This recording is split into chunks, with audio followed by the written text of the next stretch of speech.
So this girl cheated on me, right? And listen, at the end of the day, there's still a certain level of responsibility that I had. Not the fact that she cheated on me, but kind of like the emotional turmoil that I put her through because of my inability to kind of like show emotions properly. Yeah. And with Mariel, she was the woman that stuck around and broke that down out of me, right? Yeah. It's okay for you to say, in 5, 4, 3, 2, 1. 안녕하세요.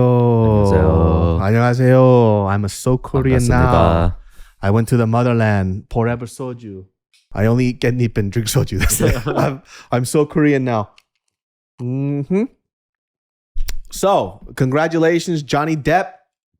You won your fucking case against a psychopath. Well, apparently, like, they both won.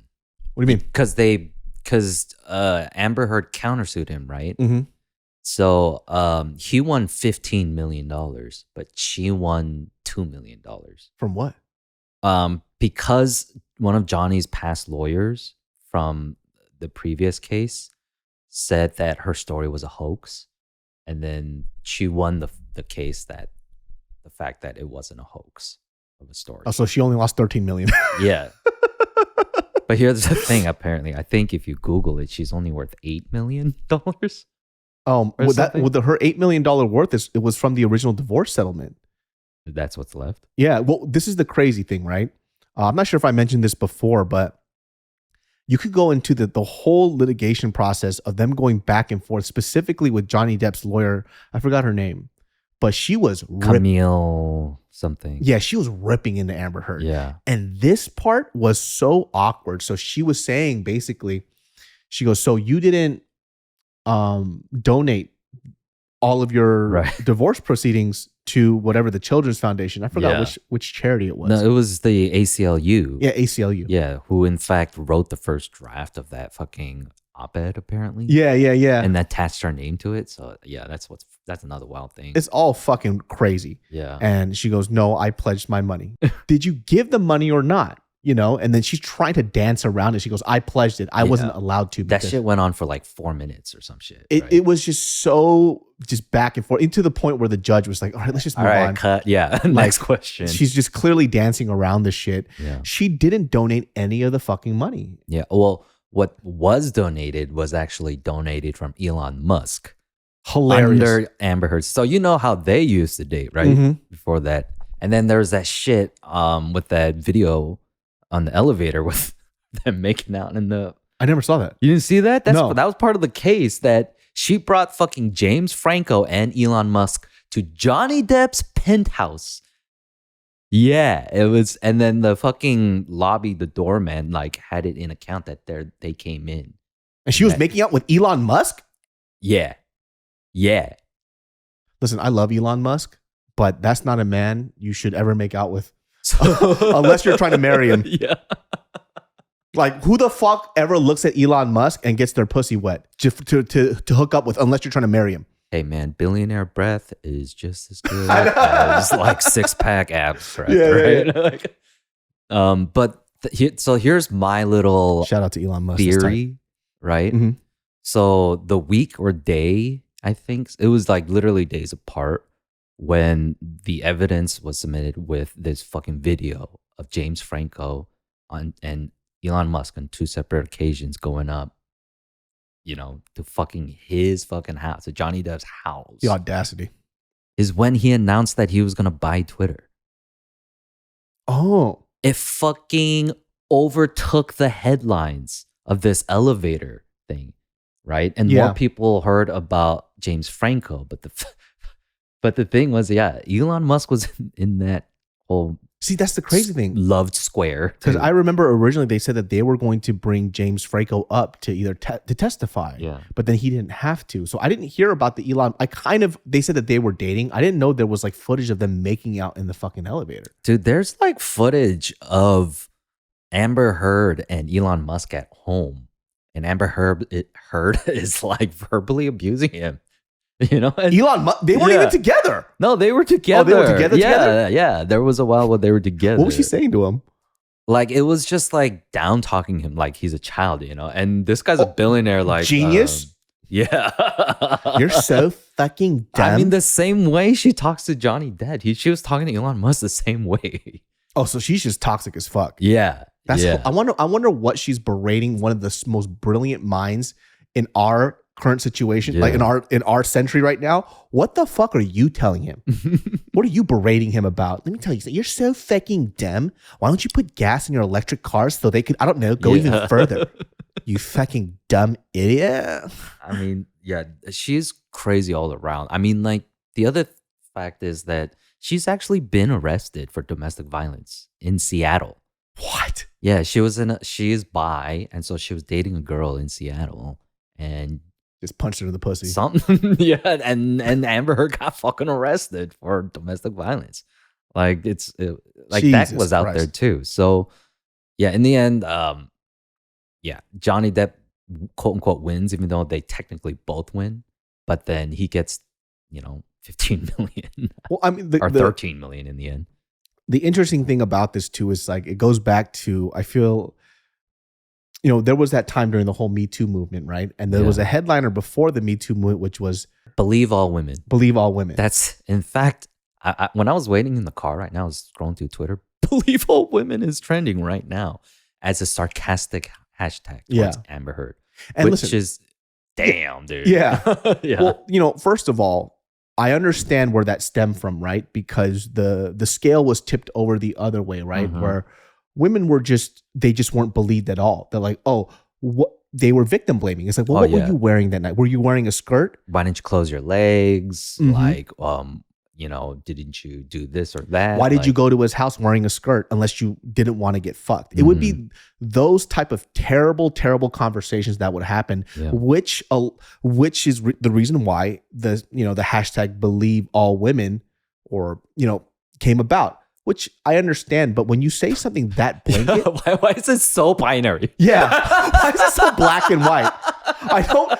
What the fuck? And and then all these dudes started coming out. It's like, yo, hold on a second. Yeah. I have plenty of stories of where women try to take advantage of me, where I've been like abused. I've been verbally abused. What is this idea of believe all women? Yeah, we should take into account, but you can't throw away fucking hard evidence just because this movement of believe all women came out. Which makes sense. Yeah. Right. So, I mean, this is what happens to somebody like Johnny Depp, where, this op-ed came out and automatically Johnny Depp is a fucking monster.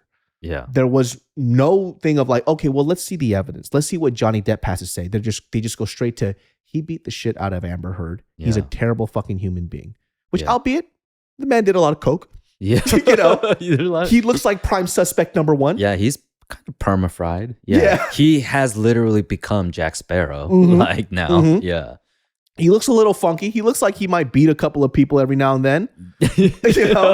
But that's not evidence. But he admits to all of his faults. If you're watching the I trial, did coke. Yes, I was addicted. He says everything about his drug problems, how terrible detoxing is, how the situation of all the times he's angry, he admits to all of that stuff, and which is pretty much why Amber Heard, wins the hoax, because if the lawyer says it's a hoax and then he's on the stand saying, yeah, I get angry, Yeah. But then he absolutely denies ever like hitting her. But anyways, going back to the whole hashtag thing, like believing all women, it's being so binary. I don't think any guy here could say believe all men, because even guys don't believe every guy you meet. Yeah, for real. I don't believe any dude. Like, don't trust anyone. Yeah. I think, but that is the disparity in the mindset of these two phrases when we say it. Like when you say believe all men, it is kind of ridiculous. Yeah. But then when you say believe all women at a very vulnerable time, in that movement, then like, it got spread like wildfire without people thinking, hey, like everyone. Well, yeah, listen to the stories. And I'm pretty sure everybody has an example of where you saw a situation a certain way and somebody else saw a situation another way. And in between both these stories, there was the actual truth. And we see that a lot, right? And even with like personal drama, like I've had like last year too, I had to go through this whole series where I had to, cut out a few people. But then you hear from like other people around, they have their versions of the story that other people heard through the other person. And they immediately just go off and they go, oh, and I've been confronted like, oh, so what happened between you and X person? Yeah. And I tell them the story and they go, oh, yours sounds a little bit more believable. I'm like, well, yeah, how come you never asked me? Yeah. Right? The evidence will always speak for itself, right? So we had to cut out a person in our lives, small group of friends, and we just had to cut this person out because he was being he's always been like a piece of shit. You know what I mean? Well, you keep describing because I'm still trying to guess what you're talking about. Yeah.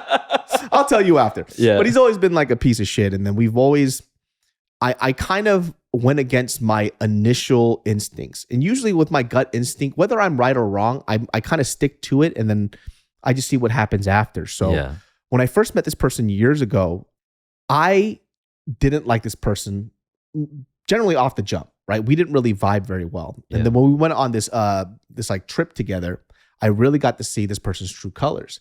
Specifically, we were in a foreign country where there is that stigma that American people have when they go to another country, they treat it as if it's America. This person was that definition to the fucking T. Right, the entitled tourist. The entitled fucking tourist. And so when we're in this country, when you're in like the subway system, right, it's Asia. Like you're supposed to be a little bit more quiet and pulled back. And specifically in this country, you're not supposed to eat while you're on the subway. Right. It's literally against the rules. Like you'll see it. And motherfucker was like, I don't give a fuck. I'll do whatever I want. And starts eating in the subway. I'm like, fuck this person. Entitled. And just, by the way, the worst quality about this is like anytime we were together, especially because they were a couple, they would fucking scream and fight and yell at each other in front of us all the time. Constantly fighting. 24/7. And the things that they would say to each other was fucking crazy. Everywhere we fucking went. But then as time progressed, I gave them chances and opportunities. Well, eventually that shit dried up because they did some fucking crazy, shady shit.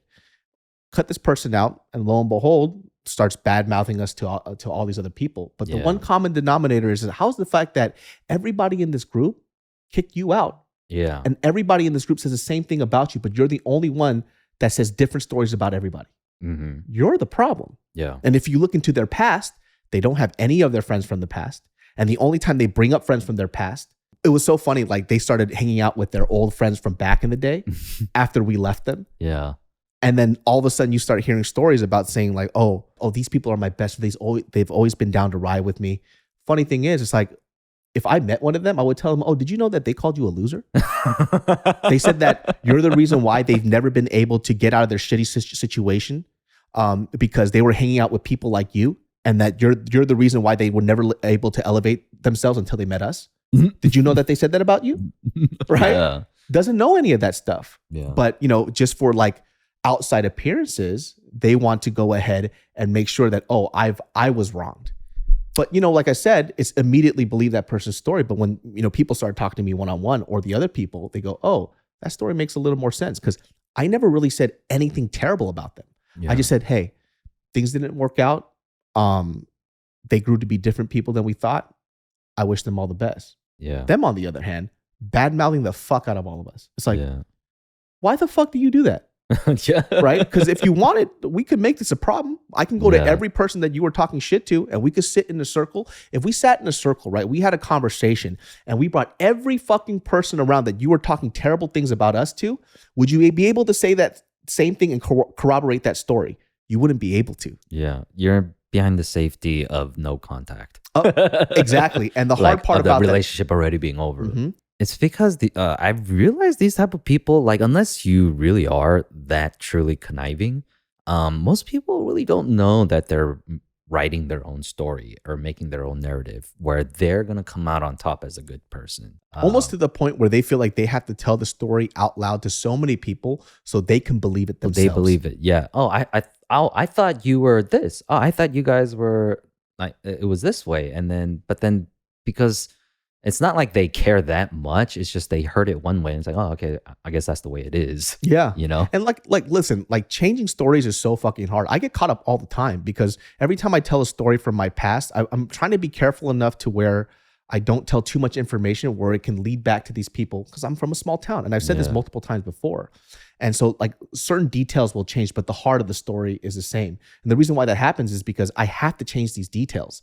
And it's going to change a little bit here and there because it's supposed to be for comedy, a funny story. Sometimes things are exaggerated, a lot of the times. And then the other time is because I just don't want this information to go ahead and fuck up these people's lives. Yeah. So these guys that are girls, sometimes they're not, sometimes they're guys, sometimes they're girls. It'll flip around. Yeah. The names are never the fucking same because I don't remember what I called them before, but I'm just trying to be mindful enough to where I don't out these people. You know what I'm saying?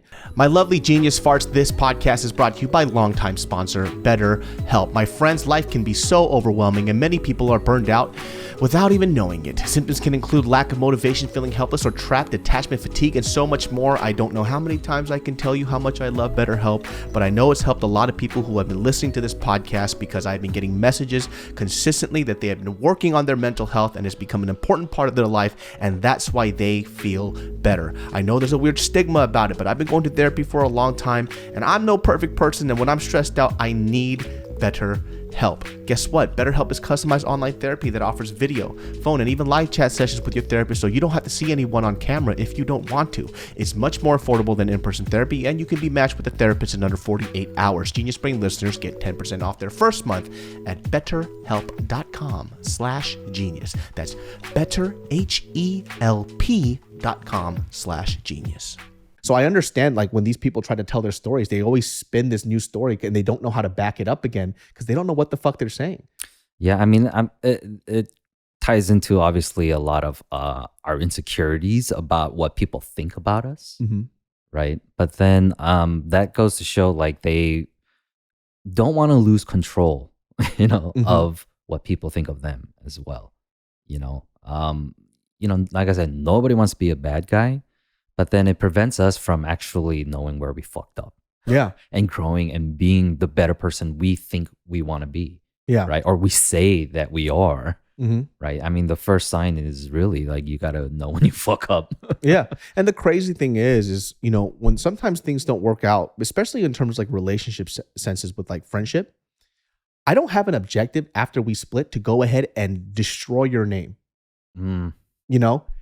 My thing is, you just go the fuck your way, and then we'll go the fuck. Unless they did something crazy, like that's super damaging to my reputation, then I have to rectify it. Yeah. Right. But other than that, you go live your life, and I'll go ahead and live mine. Yeah. But like I said, the biggest sign that I've always seen from other people who have gone through this situation is I look at the person who goes around town just talking shit about this person constantly, and the other person is just like, okay, yeah. What the fuck? Yeah, if you see someone else more stoic about the situation, like perhaps they're not just a piece of shit. Yeah. Perhaps they don't, they're walking above it. Yeah. That maybe it's worth asking them, Yeah. It's weird. Like I always felt bad too, where especially for me, I kind of like hated myself because I should have just followed my instinct, but against my better judgment, I kind of listened to other people in the group, and they were like, look, this person's really fucking cool. Yeah. Don't worry. It was just that one situation. But I saw these terrible habits for so many fucking years. This sense of entitlement, just constantly verbally bashing people behind everybody's backs. Like, so this person would do this thing where in front of you, they would be like, oh, saying all these great things about you, but they will go to somebody else in the group and then talk shit about you. All that shit catches up. We all fucking picked up the pieces. Yeah. We're like, oh, you have to leave this fucking group now. You're in such close proximity with one another. Like, where did you think this was going to end? Yeah. I'm pretty sure everyone was going to catch up. Oh, this person straight up had like fucking BPD too, because it was like nothing was ever their fault. Right. Everything was, it was victim blaming constantly. It's like, I ended up this way because of this person. Oh, it's because of this. Oh, because of my husband, wife, fiance, whatever. Fucking that's the reason why this happened. Or it's also because you're a piece of shit your fucking self and you haven't fucking fixed any of these issues. So if the common denominator throughout your whole life in the fucking whatever X amount of years you've been living is the fact that everybody has done you wrong, most likely it's probably you. Yeah. If you have constantly left friend circles your whole fucking life and all these people were toxic, right? Even when you thought you were bettering yourself, you kept on running into multiple circles of bad people. Maybe it's your choices. Maybe you're making the bad choice. Maybe you're the reason why. Why is it that everybody else in that circle is successful but you? Yeah. It might be you. And I think as we get older too, we get so annoyed of these habits because we don't have, as you get older, you realize you don't have much time left on this earth. Why should we have to deal with this shit? Yeah. Why do I have to be friends with this person because my other friends are cool with them? Or why do you have to teach them anything? Yeah, that's a big one. Why do I have to be the fucking take them aside and teach them how to be a fucking decent human being? You know what I mean? Like figure that out on your own. It's not my responsibility, man. I fucking hate that shit. I mean, especially if you absolutely cared about that person, then you would be that person in their lives to have told them, hey, this is where you're fucking up.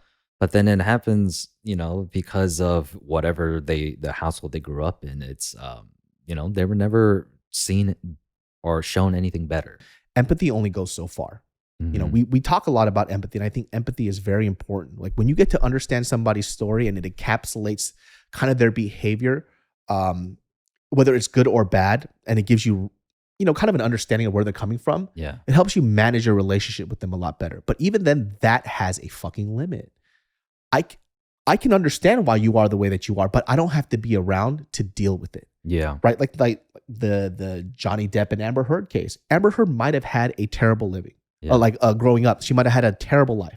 Yeah. Well, I don't know what her family relationship's like. I don't know if she's been like sexually abused, verbally abused, whatever, that allows her to do this type of behavior. But does Johnny Depp have to be here and take that fucking abuse? No. Does he have to take this court case and say, you know what, you're right, I beat you, just so she could feel better? Yeah. Absolutely not. Yeah, like the forensic psychologist, I believe, or one of the psychologists had diagnosed her with BPD, right? And then all over on social media, like people were saying, like, opening up, saying, I have BPD, but there's no excuse to treat people like this. Like, there's no excuse for this behavior, either. Like, with the kind of resources she has, like, there are, therapies and manageable, like, worksheets to work through all these kind of things. And, like, the hardest thing about people with, like, BPD is getting them to recognize that this is a problem, right? Talking to a therapist buddy of mine, and she was telling me, like, people with BPD actually need a specialist because it's hard. Yeah. There is no part in the conversation where you could just talk to them and they come to this realization. Because the moment even when a therapist who is in the position to go ahead and give you, whether it's advice or kind of help you sort out your thoughts, they're always in a position of like, I'm never at fault. Yeah. So what happens when the therapist will come in is that they'll, talk them through their problems and help them try to navigate. But the moment they feel like they're being quote unquote attacked, they shut down and they go, oh, you're against me too. Yeah. It's because it is a sensitivity disorder. Everything is personal. Now, here's the thing. I believe Michael Jordan has BPD. Hey, I see that, but he manifested it. He manifested it into championships. Yeah. Because his dad made him feel like he was never enough. Yeah. Until he won those championships, That's such a great example. Let me tell you this, right? Have you ever seen that video online of that guy saying, like, when you marry a girl, everything is your fault? And she rings the doorbell and like a mosquito comes and she gets freaked out and she looks at him. She goes, Jonathan. Really? I didn't see that, but that shit cracked me the fuck up. Yeah. But that is an example of, that's kind of just a funny example, right? Yeah. But that's like a light example of like BPD. Everything is a personal attack. Yes. So just in that case, this same couple, right? We went to a wedding together. And dealing with them was very hard. And I'm I like to keep the peace. So I just kind of like go along and I try to ease their conversations or whatever. They're in a van and we're all in a van and we're about to leave this wedding of a mutual friend of ours. A fucking beetle flies in, right? Beetle flies into the van. It comes out. The person's fiance swats the bug away, right? That person looks at their significant other and goes, "Are you fucking retarded?" Oh, God. And this is in front of their kid. This guy like literally did a Mr. Miyagi. Yeah. Oh. He goes, "Are you fucking retarded?"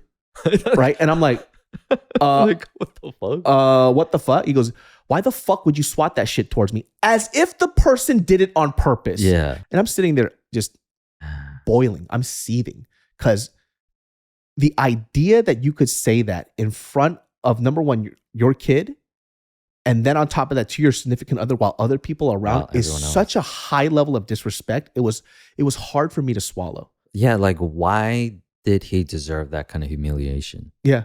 You know, I'm looking at this and I'm like imagining fucking Daniel-san in Karate Kid having BPD. Yeah. And Mr. Miyagi catching a fly with his chopsticks. Yeah. And like, are you fucking retarded? Like, yeah. Like, to out of nowhere, like taking it personally, attack against them. Dude. That's, yeah.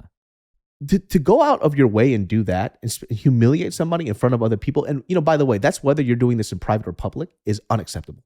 Yeah. You know what I mean? Like, unacceptable. And so, you know, Mariel too doesn't really know these people. Yeah. Because they were a part of my life before Mariel came around, and she was just dumbfounded. Yeah. Like, what? I believe one of the traits of BPD is vigilance, right? But like an impulsive vigilance. Mm-hmm. So she jumped at doing what she felt personally was justice to her, was to humiliate this man in front of everybody that loves him. Yeah. Which is so like, damn, that's cold. Dude, their relationship got so bad to the point where like even the guy started developing bad habits because he's so like scared of this person that ended up just lying about everything. Because you become his back, right? Yeah, because you're so afraid of getting in trouble all the time. So this person started developing bad habits that made us hate this person too, because now you're a habitual liar too. Yeah. So it's just this toxic fucking relationship. So it rubbed off on like when he felt like he was in trouble with you guys, but you guys probably didn't even give a shit. I don't give a fuck. Yeah. Dude, even as much as we've tried to help because they've asked for help, it didn't matter, because when we had these conversations, it was never, hey, can you help our relationship out? It's, can you help the person that I'm with? This person's a fuck up. Yeah. And it's like, actually, you're kind of a fuck up. Yeah. And a lot of the behaviors that this person has is because of the way that you treat them. So maybe you should probably reevaluate what both of you guys are doing and then come together and then see what's going to happen. Mm-hmm. But even then, when we said that, guess what happened? We're public enemy number one. Right. Now it's them against you. Yeah. What the fuck? What the fuck do you know? Why the fuck did you ask then? Yeah. Why the fuck did you ask? Those type of people now are completely cut out of my life.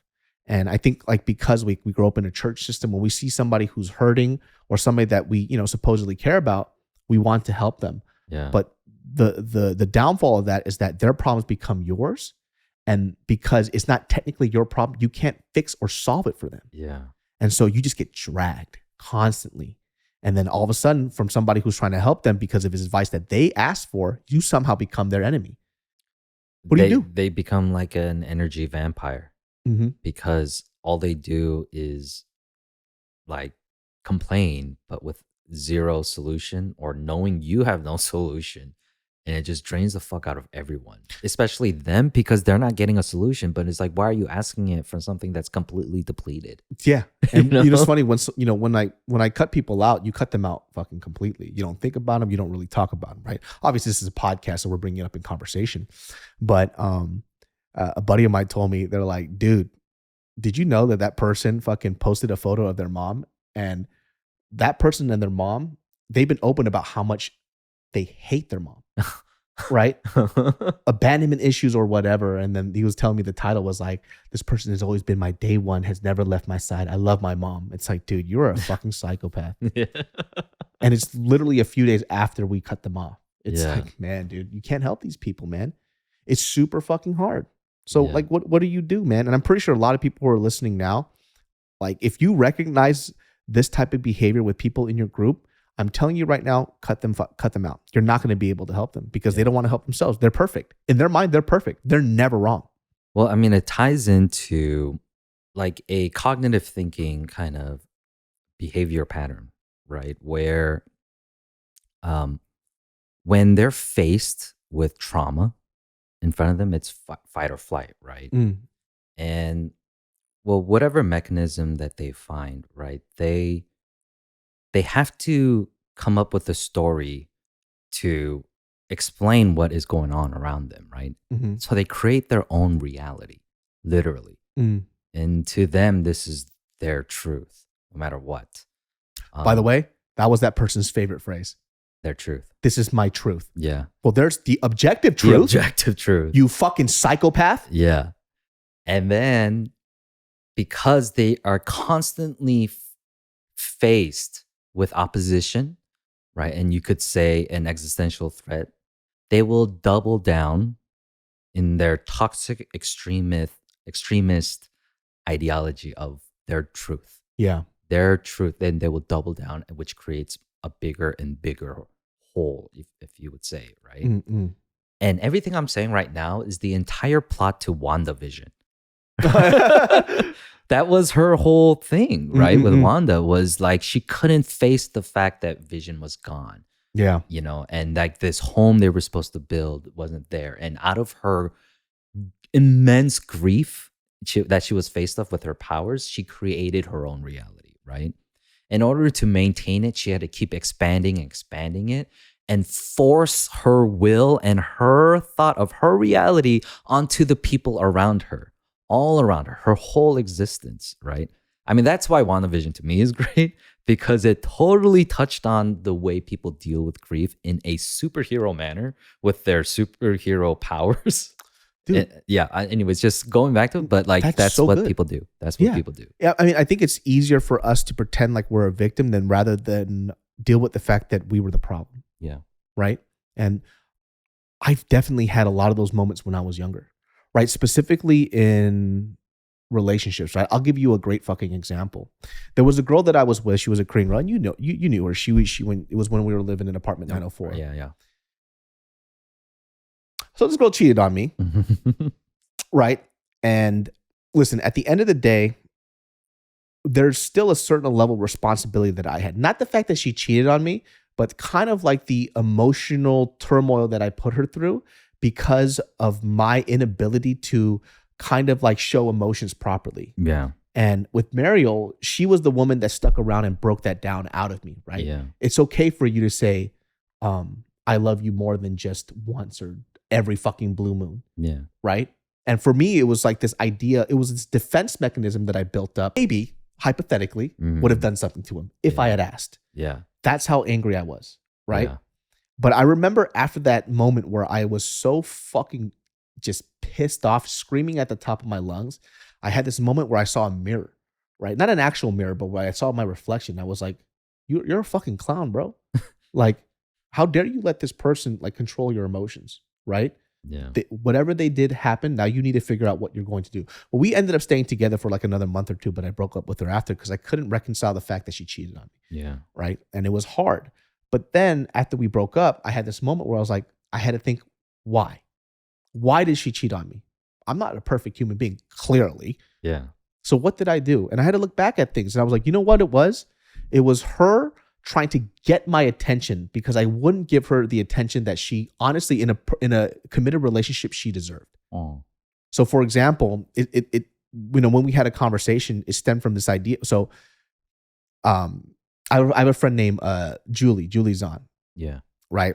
She's a whole fucking bag and a half. Like, shut up and dance. Yeah, shut up and dance. She loves and hates me at the same time. Okay. Right? We had that kind of weird relationship. So I used to have like a slight crush on Julie back in the day, right? Because I remember the first day that I met her, she had this tight little red dress, this cute little fat ass, this tiny little Korean girl, Chinese girl. Yeah. And then I was hitting on her fucking hard, right? Got to know her. I was like, yuck.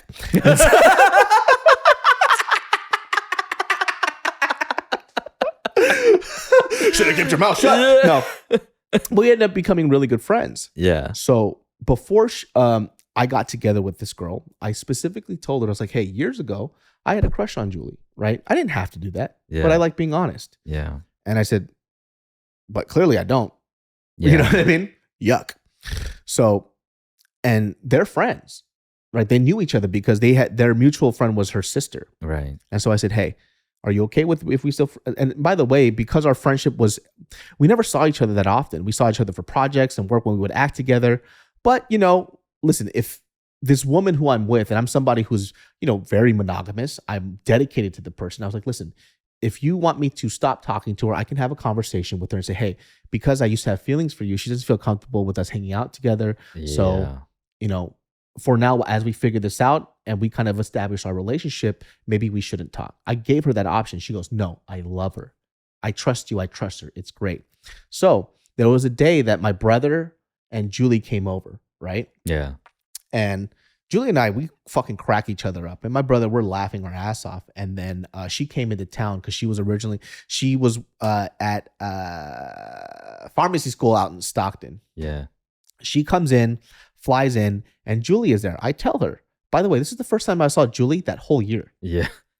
One time. And then I was like, hey, my girlfriend's coming in and they're mutual friends. I was like, you want to just stay back and then, hang out and we'll get dinner together. She goes, dude, oh, fuck yeah. And so we're having dinner or whatever. And one of the things that I noticed that was very odd that day was that my girlfriend at the time was holding on to me really tight.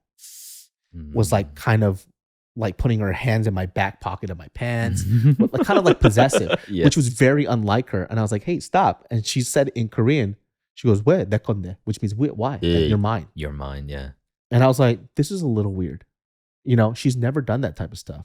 So we went to the grocery store to go ahead and buy it. We were going to buy like drinks and some whatever and then kick it back at the apartment. And all of a sudden she goes, hey, I have to go. I have to leave. And I'm like, oh, why? She goes, my mom wants to have dinner. I was like, cool. I was like, we're going to see each other tomorrow. She goes, yeah, of course. So I give her a kiss goodbye and she leaves. So a few months later, where you heard the fucking fight happen, that night she went to go see another guy to piss me off, to get back at me. Because your brother and Julie came over. Yeah. And once again, we weren't one-on-one. Yeah. There are other people there. Right. I'm clearly being respectful and I'm very, very communicative.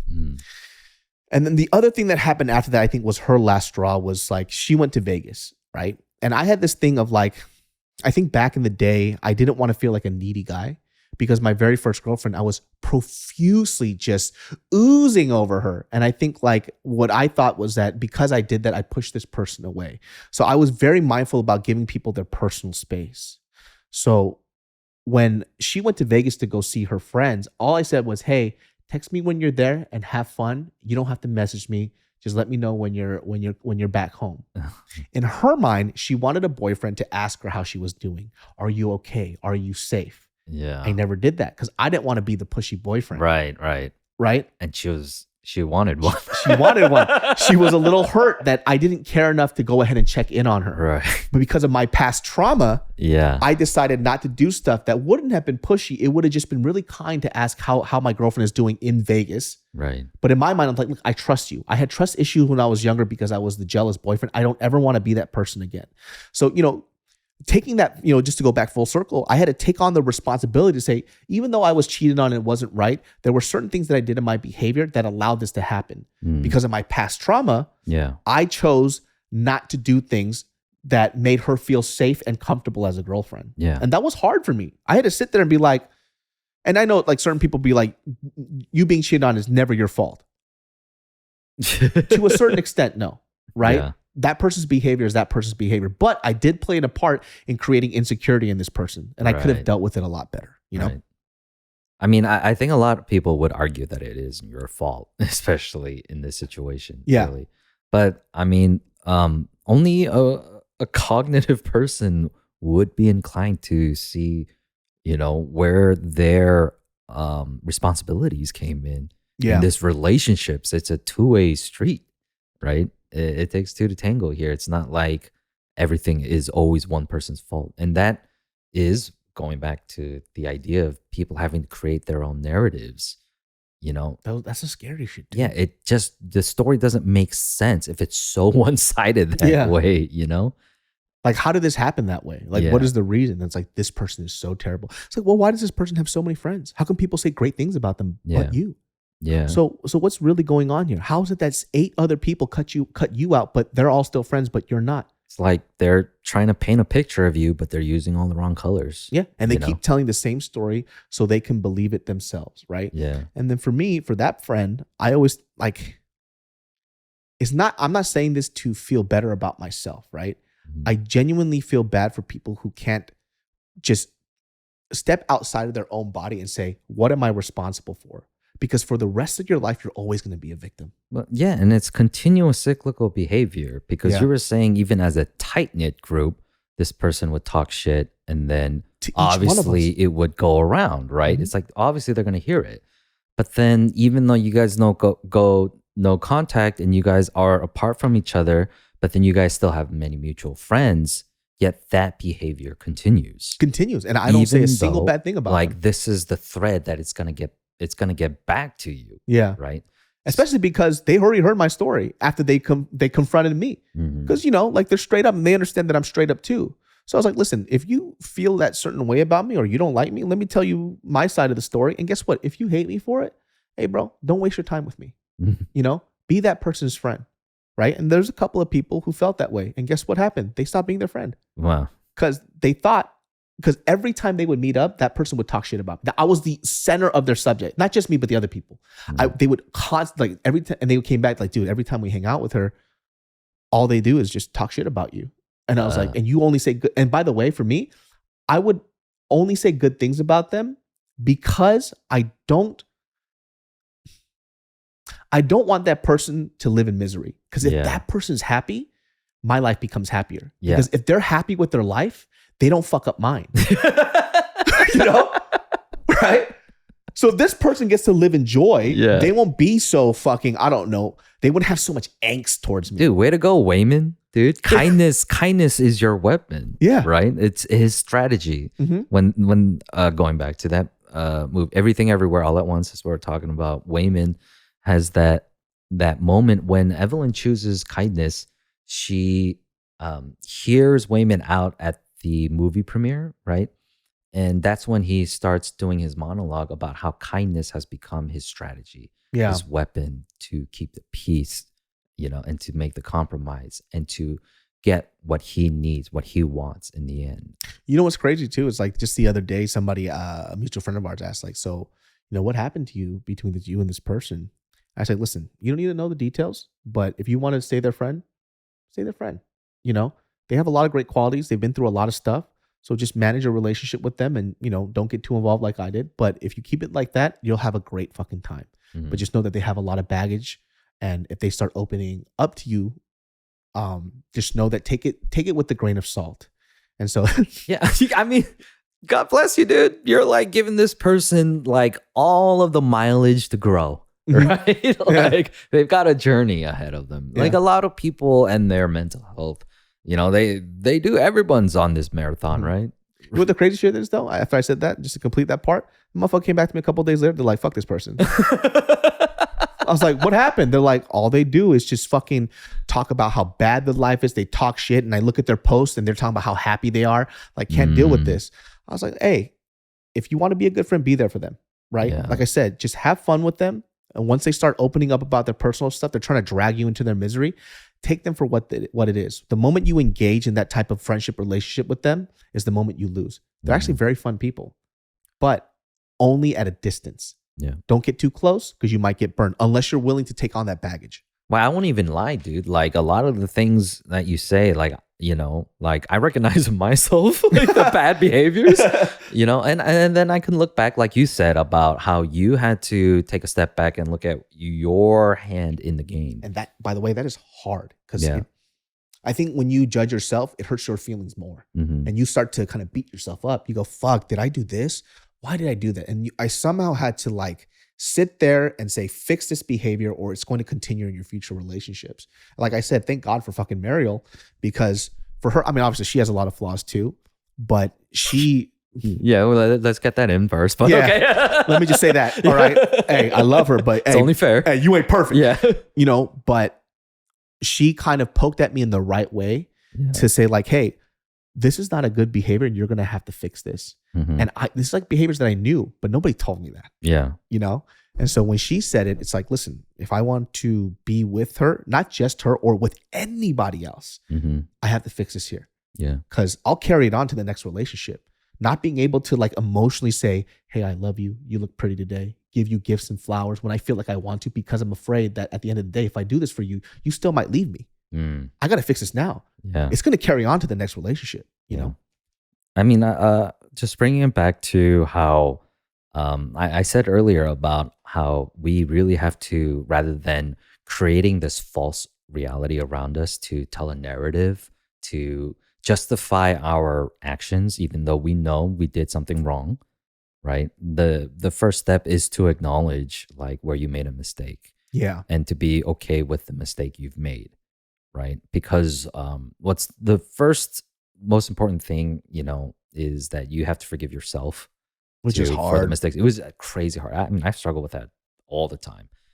Don't you get like sometimes when you look back, you just go, sometimes like in my head, people don't know this, but I'll be like, you fucking idiot. Oh, dude. You know what I'm talking about? Daily. Yeah. Daily. Why did you say that? Yeah. I mean, because it happened. And I mean, as much as we're thinking about that, it's like, well, that was in our past. The first sign of cringing at yourself, knowing it's you, is that you're no longer that way. And you have to come to the point when you find yourself cringing at yourself, which I do a lot, is to, understand that you're feeling this way because this was a past version of yourself. Yeah. Right. Yeah. It might have been 10 years ago. It might have been yesterday. As long as today, I fucked up. Right. And that's one of the most important things for me too. Like a lot of my trauma I deal with, and the obsessiveness I have with, this person fucked me. This person fucked me so hard. Right. And I get so mad at that. But then I have to look at, like you did, where I was in the picture. Right. Maybe I was an asshole. Maybe that was why they were so hard nosed with me and they did some shit to me. Right. Maybe there was like a lot of things I did that never made this relationship actually be a positive one. Right. At least when you can acknowledge that and understand what happened to you in the past, you can walk into a new relationship and start something new and know not to fuck up in these areas. Yeah. Too. Unless you want to tell your own story and say you were right all along, and then you fucking do the same bullshit mistakes, the same behaviors, the same fuck ups. It's because you keep creating that narrative for yourself that you're the good guy. I think like we should make it clear too. We're not talking about blaming yourself, like victim blaming, right? That's not the conversation. It's more like, what can I do better next time so that doesn't happen again? Yeah. Right. And that's the level of personal responsibility that you have. Like even a lot of the stories that I tell where I got fucked over, there's a lot of stuff I could have done differently. Yeah. I don't dwell on it, but then once I take that responsibility, it makes me make sure that I won't make that same mistake again. Can I tell you a story? Yeah. I've been like pissed at this guy we know who is a singer on YouTube. And they were asking me about editing, or because they, at the time, this is old YouTube, they sing covers, and every week is just another cover, right? And nothing changes with their camera angles ever. Right? Yeah. And so I gave them a suggestion, and I showed them an old video of mine, like showing, look, this is also a video of a guy just singing on a mic just like this. And then there's just like one mid and one close up. Yeah. But what was interesting in the video that made it different though was that this, at the time, I was so angry when I was filming this motherfucker didn't know the words to this song he was singing. Jesus Christ, dude. I fucking hate that when I show up to a shoot and then whoever is singing, even especially if it's their own fucking song and they don't know the lyrics. Yeah. I hate that shit when they come unprepared that way. So I was so mad, like we had no good footage, right? But then he kept asking me when the video is coming out. So I just made the entire video footages of him like fucking up the lyrics, right? And fucking up the lip sync. And it was just all the shots of where he got it wrong, right? And the thing was, it was pretty endearing because he's not a bad looking guy. Yeah. And then it got a decent amount of views. So I showed him like, look, you can be creative and innovative when you only have one angle, right? That following whatever day he releases his video, shot for shot, cut for cut, a copy of my fucking video. Shout out to Jason Chen. Yeah, it was him. Yeah. All right. Like, you want to say it? Okay. It was, look up Matt Becker, Bekker. Give your heart a break. Music? He was good. I don't know what happened to that guy. He fell off, dude. Oh, man. His music was really good, though. Yeah. Yeah. But like, I mean, you can look that up. give your heart a break, and then look up Jason Chen, give your heart a break. Holy shit, I was so fucking mad and angry. And he didn't see that there was any problem with it, which was just like, yo, this is... That's the weird thing about Jason too. Like, if you want to talk about somebody who doesn't have ill intent but always fucks up, is that guy. Like, I don't know if I'm supposed to be mad at him. Yeah, because like for him, it's not... There's a reason why we're still friends. How can someone who's your friend do this to you, yeah, right? It's like, how can I be mad at somebody who is clearly on the spectrum? Yeah. Like, that's exactly why I don't know. Well, because it's like this. He'll show you the video. It's like, look what I did. And it's like, hold on, motherfucker. But he goes, I don't get it. Yeah. There's no ill intent. So it's like what did I do wrong? He fucking like checkmates you with that shit. Yeah. With his autism. He goes, bam. Rook to your knight, autism, bam. Yeah. And I'm like, oh, shit. And he just... You win the game with a pawn, yeah. right? How'd you do that? Yeah. And for me too, it was one of those things where I was like, well, you know what? I'm never going to share my ideas with anyone who's not going to pay me again. There's a lot of people who do that though. Like I stopped... Listen, I've never said this out publicly, but there's a lot of people on Vine that, they wanted to make Vine videos, right? Yeah. And I've found out early on with these Vine people, and you'll see it in social media now. This is what it's evolved to. That's why you always see fucking bitten off content. Because people recycle and reuse. And it started with Vine. Yeah. And so these Vine people, we would just be talking. I would tell them stories about my personal life and they would put it in a Vine. I'm like, oh. They wouldn't turn it into a Vine. And they turn it into a Vine. And I'm like, I told you that in confidence because I told you I was going to make a sketch out of it. Yeah. And so I cut ties with them. I'm like, you guys steal ideas because you ran out of your own. Right. That happened to me with Jinro, man. This fucking, that's right. Yeah. Yeah. With the advertising agency that they were with. Like, I had a meeting with them, shared an idea. 2 weeks later, there's my fucking idea on social media. That's why you got to keep things to yourself. You know, one of the biggest reasons too, like vlogging to me started. There's so much ways. Like I did a vlog recently, right? I haven't done a vlog in a long time, but a lot of the stuff that I leave out because I'm like, I might turn this into stand up later. I never had that issue before, and the reason why I do that because I have seen, and you guys know it too, who are mega fans of mine. You guys have seen like my content I've done in the past be turned into Vines, quick content on Instagram, and it's literally my shit bit for bit, joke for joke. Yeah, yeah. You don't get no credit, right? It's the Wild West. Like I had to call somebody out years ago who literally took one of my vlogs and did a stand up set with it. And it was like, bro. And I found out because other people would tag me. It's like, isn't this your vlog? I was like, they didn't even change it. Yeah. Oh my God. And by the way, I was so upset because they did that shit as a stand-up set and they bombed with it. How dare you misrepresent me? How dare you vicariously bomb through my content? I was like, the jokes are good. Your delivery was terrible. How can you steal and bomb with my content? Yeah. If you're going to steal it, do well. Yeah. Dog, that shit pissed me off. The delivery was so bad.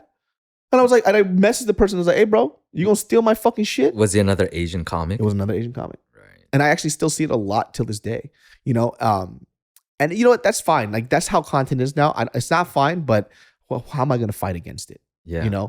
And by the way, a lot of stuff happens too in like the comedy world where there's like, we think of the same shit, but like depending on the delivery, you could tell when they thought it was their own idea and not, right? Mm-hmm. Yeah. But nowadays where like content theft is so common and it's accepted, it's so annoying. Yeah. I mean, reposting is the nature of the game. Like, and then you don't see that shit come back to you. No matter what all these tech companies try to do with YouTube does it all right, but dude, somebody wrote on a comment, and comments usually don't make me upset, but I had to correct this motherfucker, and they just started rambling bullshit. I blocked them because I did a Trump impression. They go, "Oh, look at you, fucking stealing Shane Gillis's bit." I'm like, a Trump impression? What?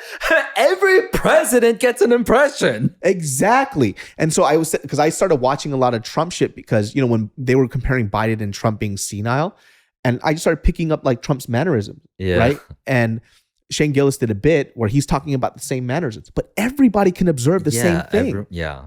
So it's like, that's like me saying like, somebody comes up to me and go, oh, you fucking stole X comic because you impersonated Arnold Schwarzenegger. Yeah.